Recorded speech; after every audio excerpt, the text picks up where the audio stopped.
मुंह मार दिया था सर। हैं? आपके घर पे? हाँ, मेरे कोचिंग इंस्टीट्यूट पे 8-10 ठो फेंक दिया सब। क्यों? एक्चुअली हम पढ़ाई जो क्लासेज है तो उसके हम बहुत कम फी लेते हैं, नॉमिनल। अभी भी कोई लड़का क्लास करना चाहता है, पूरा सब्जेक्ट 200 में कर लेता है, फीस ही है पूरे सिलेबस की 200 रुपए? हाँ, तो बाकियों को थोड़ा सा प्रॉब्लम आने लगा। और हमको समझाएं, हम क्या, हमको क्या दिक्कत है, क्योंकि बहुत सारे लड़के जब हम लोग अपने स्टूडेंट लाइफ में थे, इंटरमीडिएट क्रॉस किए थे, तो हमारे साथ के कुछ लड़के पढ़ने के लिए चले गए थे दिल्ली, उनको यूपीएससी निकालने के लिए चले गए थे। हालांकि जो गए थे उनमें किसी का नहीं हुआ। तो हम लोग ना उनको जब स्टेशन छोड़ने आए थे, बड़ा भारी मन से हम लोगों ने विदा किया कि इन लोग के गार्जियन कितने पैसे वाले हैं, इन्हें भेज दिए वहां, हम लोग के नहीं भेज सकते थे। तो ऐसे लाखों स्टूडेंट है जिनके गार्जियन नहीं भेज सकते। इनका मतलब गरीब होना कोई अपराध नहीं है, उसे कोई पढ़ाई से नहीं रोक सकता। बिल्कुल।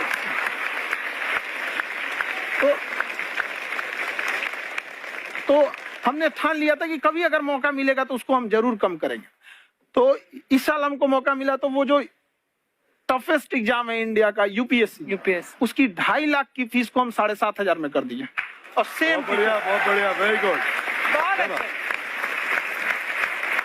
और इंडिया के सबसे बेस्ट टीचर के साथ, जो भी हैं वो अपने सब्जेक्ट में उससे बेस्ट इंडिया में कोई नहीं। और इतना के बावजूद, ऐसे हम लोग को लगता होगा 7,500 बहुत कम है, एक लड़की ने कहा कि सर शाम वाले बैच को ना मॉर्निंग में कर दीजिए।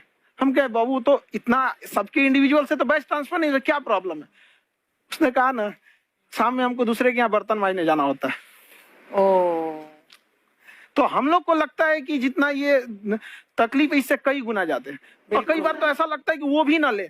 एक लड़का बेचारा नदी से बालू निकालता था और वो बालू को भरता था, फिर नाव बालू को किनारे लेके बेचती थी, और वो बालू भरता था, उससे मेरी फीस ले आया। हमारा हाथ कांप गया, हम कैसे फीस ले लेंगे यहाँ पर। बहुत बढ़िया।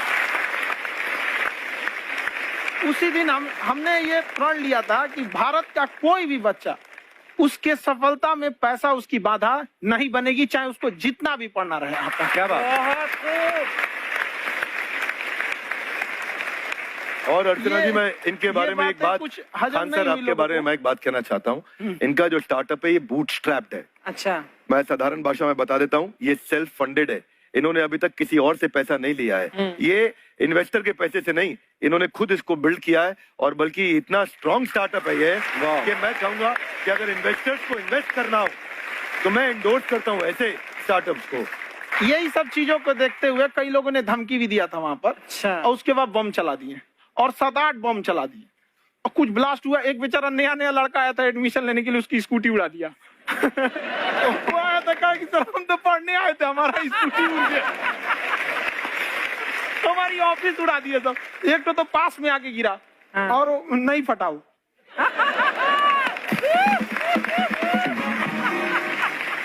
बाद में बहुत सारे लोग धमकियां दिए, लेकिन कहते हैं ना, सूरज कितना भी तेज चमक ले, समंदर नहीं सुखा सकता। वाह वाह वाह, क्या बात है। मैम एक्चुअली ये फीस कम करने का एक और रीजन है। 2.5 लाख 3 लाख की जो फीस में सब लोग पढ़ाई अफोर्ड नहीं कर पाते, इसलिए वो कुछ ही लोग अफोर्ड कर पाते हैं। तो उनका मेंटल लेवल तो बहुत ऊपर चला जाता है, लेकिन एक पूरे देश का मेंटल लेवल थोड़ा सा स्टेबल नहीं हो पाता। तो जब फीस कम रहेगी तो हर वो लड़का तैयारी करने के लिए आगे आएगा जिसका सपना है देश के लिए कुछ करने का। सीटें लिमिटेड हैं, उन्हें को मिलेगी, लेकिन जिन्हें नहीं मिलेगी उसे मिलेगा देश का एक जिम्मेदार नागरिक। तो इस देश को बदलना। हम लोग विश्व गुरु कहे जाते थे, क्यों? क्योंकि दुनिया से लोग हमारे यहाँ पढ़ने आए थे। चाइना से ह्वेनसांग आया, फायान आया, आज कोई नहीं आता है। हम लोग का उद्देश्य एक समय आएगा जो फिर आएंगे यहाँ पढ़ने के लिए। क्या बात है। पर आप देखो अर्चना जी, सबसे ज्यादा IPS IAS बिहार से निकलते हैं। आप देखो पढ़ाई लिखाई में पॉलिटिशियन बहुत बड़े बड़े निकले हैं। अब तो ऐसा नहीं है, खेती करेगा तो कोई खास वो नहीं रहे, ऑप्शन भी नहीं है। सही बात है। बिहार की मिट्टी में एक चीज है, जिद तो बहुत जबरदस्त है। कुछ भी नहीं रहेगा तो सब कुछ पाने का उसको जिद रहेगा, करके भी दिखा देगा, कर देंगे हम आपको। कहाँ सर, हमने सुना है आप 5 स्टार में रुके थे कल, और नीचे जाके वड़ा पाव खाने गए आप रेडी पे। एक्चुअली क्या है ना कि वहां जो चीजें सीखने को मिलती है ना, खाली पेट और खाली जेब इंसान को जो सिखाते हैं वो किसी यूनिवर्सिटी कॉलेज में नहीं सिखाया जाता। और गरीबी बड़ा बेशरम चीज होती है। तो कहते हैं कि मौत भी तू जल्दी आया कर गरीब के घर में। कफन का पैसा भी खर्च होता है दवाइयां खरीदते खरीदते। हाय हाय हाय, क्या बात है। और खान सर की खासियत ये है कि जिसको तो पढ़ना है, जिसको एजुकेशन चाहिए, वो तो इनका वीडियो देखते हैं, लेकिन वैसे भी कई लोग, जैसे अर्चना जी बात करी थी, कहती मैंने जब देखना शुरू किया तो मैंने बैक टू बैक इतने सारे वीडियोस देखे, क्योंकि आपका जो तरीका जो बोलने में, एक तो इनकी जो टोन है पढ़ाने में, और साथ साथ में जो ह्यूमर आता रहता है, तो उसकी वजह से और भी इंटरेस्टिंग हो जाते हैं आपके वीडियो। शुरुआत में हम लोग जब स्टूडेंट लाइफ में थे, या हम कई स्टूडेंट को भी देखते हैं, वो बेचारे जब थक जाते हैं तो आपका शो देखने लगते हैं। तो शुरू में हमको लगता था जब कि अरे ये हमारी पढ़ाई उसके लिए है, लेकिन पढ़ाई में थक जाता है, शो देख के नहीं थक जाता है। तो हमने सोचा दोनों को मिक्स कर देते हैं। तो हमने उसको, और आज आपको पता नहीं हमने भी यही किया है। मिक्स करने। हमारे एजुकेशन सिस्टम में दो कमी है, एक एजुकेशन की, दूसरा सिस्टम की।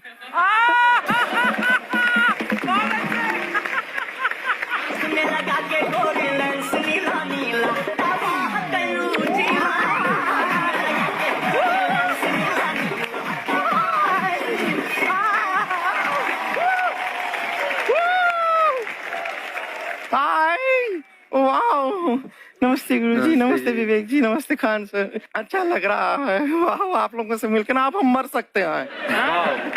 मरो फिर। ये कैसी बातें कर रही हो गुड़िया तुम? हम कह रहे हैं हम इंड पे मर सकते हैं। आप पटना से है ना? हमें भी पटना पसंद है, बस कोई पटाने वाला चाहिए।